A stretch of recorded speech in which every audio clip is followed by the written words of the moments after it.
Brothers and sisters in blue riding ahead and behind. A slain Adams County deputy was transported to a Thornton funeral home earlier today. But there's still so much we don't know about Jesse Jenson and the circumstances surrounding his death at the hands of another officer. Denver 7's Tom Mustin spoke with Deputy Jenson's family today, as well as those investigating the shooting. Tom?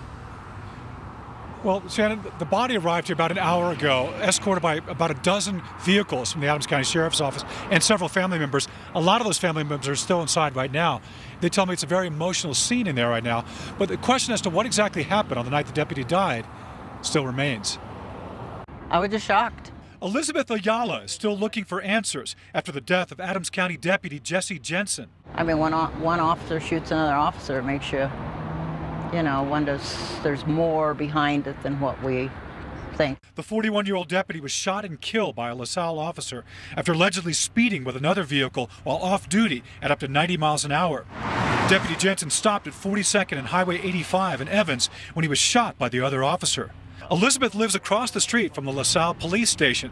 She says she knows the officer who pulled the trigger. We know who she is. All I can tell you in general is that she is kind, and all the officers are so friendly and so kind.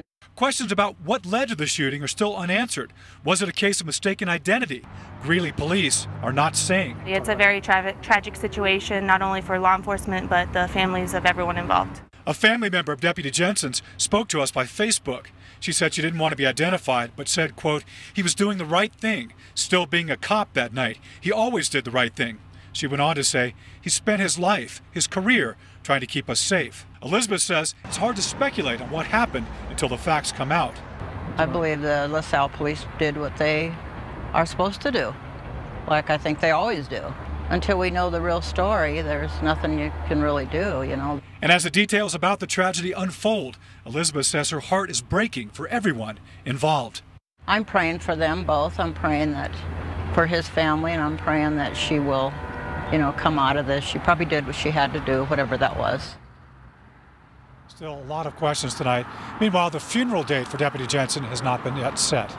We're live in Thornton tonight. Tom Mustin, Denver 7. All right, Tom. Thank you for that.